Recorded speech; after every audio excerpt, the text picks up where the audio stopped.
할렐루야. 사랑하는 성도 여러분, 평안한 하루 보내고 계십니까? 오늘은 요한계시록 7장에서 10장까지 함께 읽도록 하겠습니다. 요한계시록 7장입니다. 이 일 후에 내가 네 천사가 땅 네 모퉁이에 선 것을 보니 땅의 사방에 바람을 붙잡아 바람으로 하여금 땅에나 바다에나 각종 나무에 불지 못하게 하더라. 또 봄에 다른 천사가 살아계신 하나님의 인을 가지고 해 돋는 데로부터 올라와서 땅과 바다를 해롭게 할 권세를 받은 네 천사를 향하여 큰 소리로 외쳐 이르되 우리가 우리 하나님의 종들의 이마에 인치기까지 땅이나 바다나 나무들을 해하지 말라 하더라. 내가 인침을 받은 자의 수를 들으니 이스라엘 자손의 각 지파 중에서 인침을 받은 자들이 14만 4천이니 유다 지파 중에 인침을 받은 자가 1만 2천이요 르우벤 지파 중에 1만 2천이요 갓 지파 중에 1만 2천이요 아셀 지파 중에 1만 2천이요 납달리 지파 중에 1만 2천이요 므낫세 지파 중에 1만 2천이요 시므온 지파 중에 1만 2천이요 레위 지파 중에 1만 2천이요 이사갈 지파 중에 1만 2천이요 스불론 지파 중에 1만 2천이요 요셉 지파 중에 1만 2천이요 베냐민 지파 중에 인침을 받은 자가 1만 2천이라. 이 일 후에 내가 보니 각 나라와 족속과 백성과 방언에서 아무도 능히 셀 수 없는 큰 무리가 나와 흰옷을 입고 손에 종려 가지를 들고 보좌 앞과 어린 양 앞에 서서 큰 소리로 외쳐 이르되 구원하심이 보좌에 앉으신 우리 하나님과 어린 양에게 있도다 하니 모든 천사가 보좌와 장로들과 내 생물의 주위에 서 있다가 보좌 앞에 엎드려 얼굴을 대고 하나님께 경배하여 이르되 아멘. 찬송과 영광과 지혜와 감사와 존귀와 권능과 힘이 우리 하나님께 세세토록 있을지어다. 아멘 하더라. 장로 중 하나가 응답하여 나에게 이르되 이 흰옷 입은 자들이 누구며 또 어디서 왔느냐? 내가 말하기를 내 주여 당신이 아시나이다 하니 그가 나에게 이르되 이는 큰 환란에서 나오는 자들인데 어린 양의 피에 그 옷을 씻어 희게 하였느니라. 그러므로 그들이 하나님의 보좌 앞에 있고 또 그의 성전에서 밤낮 하나님을 섬기매 보좌에 앉으신 이가 그들 위에 장막을 치시리니 그들이 다시는 줄이지도 아니하며 목마르지도 아니하고 해나 아무 뜨거운 기운에 상하지도 아니하리니 이는 보좌 가운데 계신 어린 양이 그들의 목자가 되사 생명수 샘으로 인도하시고 하나님께서 그들의 눈에서 모든 눈물을 씻어 주실 것임이라. 요한계시록 8장 일곱째 인을 떼실 때에 하늘이 반시간쯤 고요하더니 내가 보매 하나님 앞에 일곱 천사가 서 있어 일곱 나팔을 받았더라.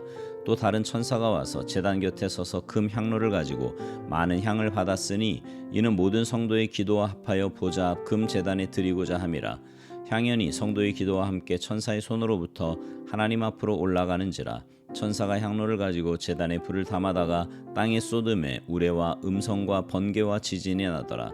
일곱 나팔을 가진 일곱 천사가 나팔 불기를 준비하더라. 첫째 천사가 나팔을 부니 피 섞인 우박과 불이 나와서 땅에 쏟아지매 땅의 3분의 1이 타버리고 수목의 3분의 1도 타버리고 각종 푸른 풀도 타버렸더라. 둘째 천사가 나팔을 부니 불 붙는 큰 산과 같은 것이 바다에 던져지매 바다의 3분의 1이 피가 되고 바다 가운데 생명 가진 피조물들의 3분의 1이 죽고 배들의 3분의 1이 깨지더라.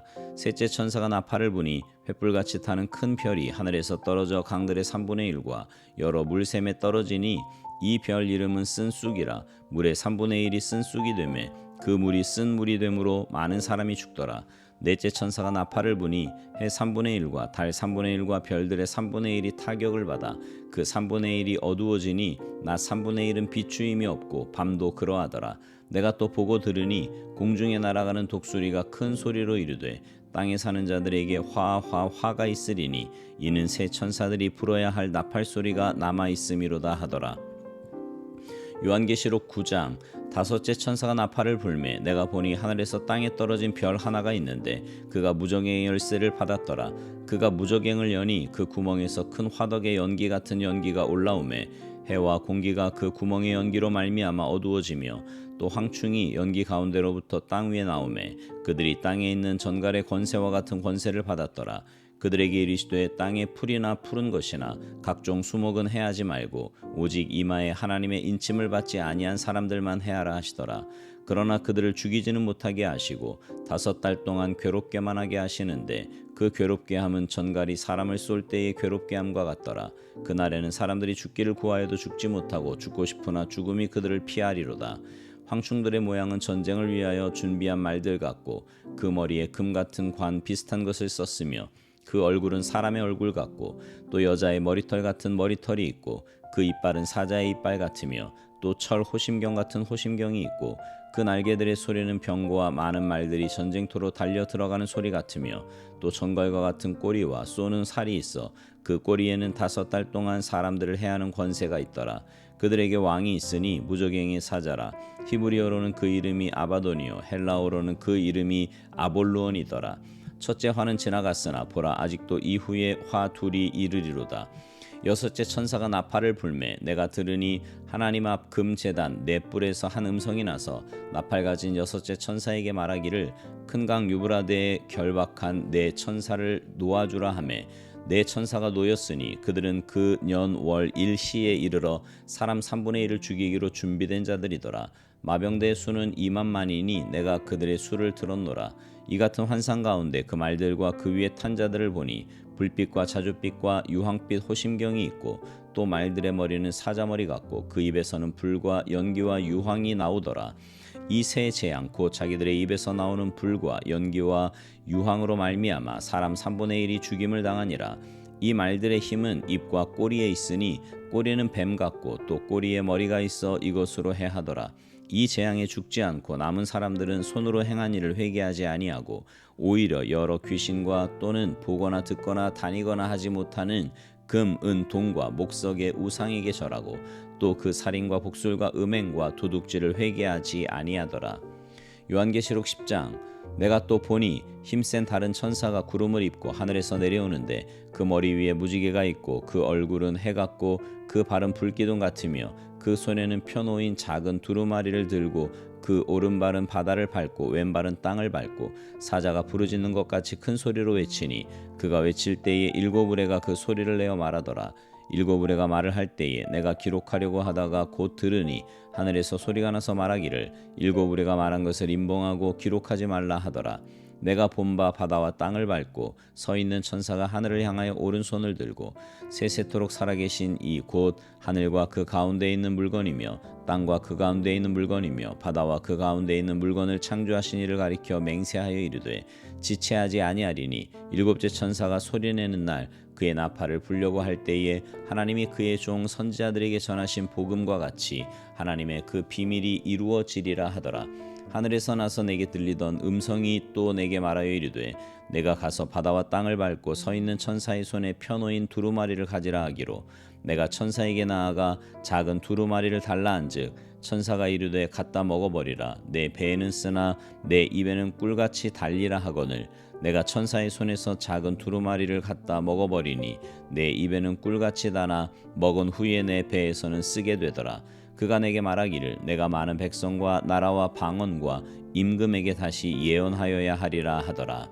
아멘. 요한계시록은요 7인 7나팔 7대접 시리즈가 주 내용입니다. 그런데 그 중간중간에 막간이 등장을 합니다.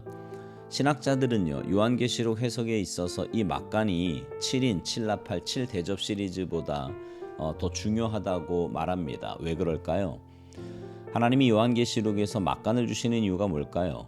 하나님의 중요한 의도가 구원과 회개임을 보여주기 위함입니다. 즉 요한계시록의 막간은 하나님의 사랑을 보여주기 위한 거예요.